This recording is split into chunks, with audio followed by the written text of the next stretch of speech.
WBPSC ক্লার্কশিপের পরীক্ষা tentative date যেটা প্রকাশ করেছে ডাব্লিউবিপিএসসি, সেটা নভেম্বরের 16 এবং 17 তারিখ। তোমরা প্রত্যেকেই এই ইনফরমেশনটা অবশ্যই কিন্তু জেনে থাকবে। তো এই 2 দিন যেহেতু পরীক্ষা, তো তোমাদের হাতে এই মুহূর্তে সময় আছে আর মাত্র 1.5 মাস। তো এই 1.5 মাসের মধ্যে তোমরা কিন্তু পুরো সিলেবাসটা কভার করবে, কারণ প্রচুর পড়তে হবে। জানোই যে কম্পিটিশন দিন দিন কিন্তু বাড়ছে, আর এই মুহূর্তে তুমি যদি স্ট্র্যাটেজি ফলো না করো তাহলে কিন্তু কভার করে আসাটা তোমাদের পক্ষে খুবই মুশকিল হয়ে যাবে। তাই এই যে পরীক্ষাটা, যে কোনো পরীক্ষা দিতে যাওয়ার আগে তোমাদের যেটা করণীয় সেটা হচ্ছে মক টেস্ট দেওয়া। তো মক টেস্ট গুণগত মান বজায় রাখাটা খুব জরুরি। তোমরা বাজারে প্রচলিত বই পাবে, তার সাথে সাথে সেখানটাতে নিজের দায়িত্বে তোমরা মক টেস্টগুলো দিতে পারবে। যে প্র্যাকটিস সেটগুলো বাজারে পাওয়া যায় সেগুলো নিজের দায়িত্বে দেওয়া হয়। কিন্তু এখানে আমি আজকে তোমাদের সাথে শেয়ার করব মোট 30খানা মক টেস্টের কথা, এবং এটা কিন্তু দায়িত্ব তোমাদের উপরে থাকবে না, দায়িত্ব থাকবে আমাদের উপরে। অর্থাৎ টাইম মেনটেন করে ডেট ওয়াইজ এই 30টা মক টেস্ট অনুষ্ঠিত হবে, এবং তোমরা কিন্তু বাড়িতে বসে ওএমআর দিয়ে মক টেস্টগুলো দিতে পারবে। তো তোমরা আরো বিস্তারিত জানার জন্য তোমরা ডেসক্রিপশন বক্সে টেলিগ্রাম লিংক দেওয়া থাকলো, সেখান থেকে অবশ্যই কিন্তু আরো ডিটেলসে জানতে পারবে। আর যদি কিছু জানার থাকে তাহলে সেখান থেকেও কিন্তু ডিরেক্টলি মেসেজ করতে পারবে। তো দেখো, এখানে একটু তোমাদের ওভারভিউ দিয়ে দিই যে এখানে মোট 30খানা কিন্তু এই মক টেস্ট থাকবে, এবং এই 30খানা মক টেস্টের মধ্যে মিনি মক টেস্ট অর্থাৎ টপিক ওয়াইজ জিকের জন্য থাকবে 5টা, জিকের জন্য 5টা থাকবে, ম্যাথ তোমার 5টা মক টেস্ট থাকবে, এবং যেটা আমরা বলি ইংলিশের জন্য 5টা মক টেস্ট থাকবে। তো এই মিনি মক টেস্ট আমাদের হয়ে গেল 15টা। তো এই 15টা মিনি মক টেস্ট হবে, তার সাথে সাথে ফুল লেন্থের মক টেস্ট অর্থাৎ 100 মার্কসের, এগুলো কিন্তু 100 মার্কস নয়। ওকে, তো এই যে ফুল লেন্থের যে মক টেস্ট, এখানে কিন্তু 100 মার্কস থাকবে, এবং এইটা থাকবে 15টা। তা মোট এই মিনি মক টেস্ট 15টা এবং ফুল মক টেস্ট 15টা। তো সর্বসাকল্যে আমরা দেখব যে 30খানা মক টেস্ট কিন্তু আমরা দিতে পারবো। তো ইতিমধ্যে দেখো যে 1 অক্টোবর কিন্তু মক টেস্ট শুরু হয়েছে, অর্থাৎ জিকে সেট 1 কিন্তু একটা হয়ে গেছে।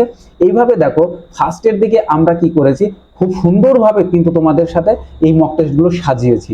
দেখো ফার্স্টে জিকের মক টেস্ট হলো একটা মিনি মক টেস্ট এগুলো, তারপর ইংলিশের উপরে একটা মক টেস্ট হলো, ম্যাথসের উপরে একটা মক টেস্ট হলো, দেন এই ফুল মক টেস্টটা অনুষ্ঠিত হলো। ফলে তোমার কি যে টপিকগুলো আছে সেই টপিকগুলো একবার করে আগে ঝালাই করে নেওয়া হলো, দেন তুমি ফুল মক টেস্টের জন্য কিন্তু প্রিপেয়ার হয়ে গেলে। এবং তাছাড়াও তুমি এই মক টেস্টের মাধ্যমে বুঝতে পারবে যে তোমার কোন জায়গাটায় ল্যাগ আছে, কোন জায়গাটা তোমাকে আরো বেশি পরিশ্রম করতে হবে, এবং তার সাথে সাথে তোমরা এটাও বুঝতে পারবে যে তোমার র্যাঙ্কটা কত, বা তুমি যাদের সাথে কম্পিটিশন নামছো সেই জায়গাটায় তোমার র্যাঙ্ক কত, এবং তোমাকে আরো কতটা এগিয়ে যেতে হবে এদেরকে টপকাতে হলে।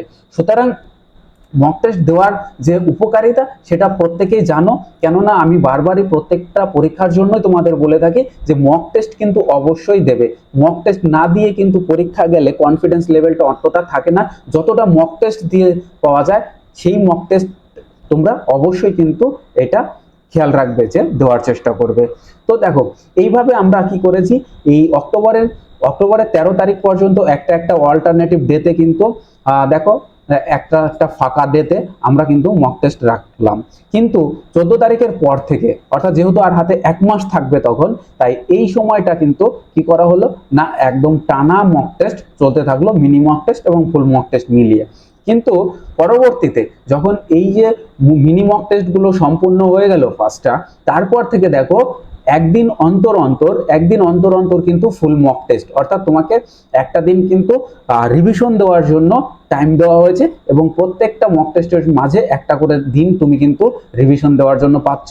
এবং এই মক টেস্টটা পুরোপুরিভাবেই কিন্তু তোমাদের রাত্রে হবে, যে যেখানে বিভিন্ন কাজে যুক্ত থাকো তোমাদের কথা মাথায় রেখেই কিন্তু এটা করা হয়েছে। তাই বাড়িতে বসে রাত্রিবেলায় কিন্তু তুমি পড়ার টাইমে এই মক টেস্টটা দিয়ে নিজের যে পরিস্থিতি সেটা জানো, নিজের র্যাঙ্ক সম্পর্কে ওয়াকিবহল হও, নিজের উইক পয়েন্টগুলো এখান থেকে জেনে নাও। আর আলটিমেট 15 তারিখে আমাদের ফুল মক টেস্ট নাম্বার 15 সেটা শেষ হচ্ছে, এবং 16 তারিখে তোমরা কিন্তু পরীক্ষা দিতে যাবে যেমনটা পিএসসি জানিয়েছে সেই মোতাবেক যদি পরীক্ষাটা হয়, এবং 17 তারিখেও কিন্তু পরীক্ষা হবে। তো তোমরা যারা এই পেইড মক টেস্টটা নিতে ইচ্ছুক তারা ডেসক্রিপশন বক্সে দেখো টেলিগ্রাম লিংক দেওয়া আছে, সেখান থেকে যোগ হও এবং সেখানে ডিটেলসে পাবে। তাছাড়াও সেখান থেকে ইনবক্সে তুমি কিন্তু জানার জন্য কোশ্চেন করতে পারবে। সুতরাং তোমাদের যদি ভালো লাগে তাহলে অবশ্যই এই পেইড মকটে তোমরা কিন্তু ভর্তি হও, এবং খেয়াল রাখবে যে এখানে কিন্তু খুব স্বল্প ফিজে এটা কিন্তু তোমাদের সাথে শেয়ার করা হবে, খুব স্বল্প ফিজ। ওকে, তো এ পর্যন্ত থাকলো ভিডিওটা, বন্ধুদের মধ্যে শেয়ার করো এত পরিমাণে, কেননা এই 30টা মক টেস্ট এত কম দামে আর এত পরিশ্রম করে বানানো, এবং তোমাদের এক্সাম ওরিয়েন্টেড এবং আপডেটেড প্যাটার্ন ফলো করে এটা কিন্তু খুব কমই তোমরা পাবে। তো আমি বলবো তোমরা সময় নষ্ট করো না, যেহেতু আমাদের কিন্তু মক টেস্ট অলরেডি শুরু হয়ে গেছে। তো চলো আবার দেখা হবে অন্য একটা ভিডিওতে, ততক্ষণ তোমরা ভালো থাকো, পড়তে থাকো, সবার জন্য শুভকামনা রইল।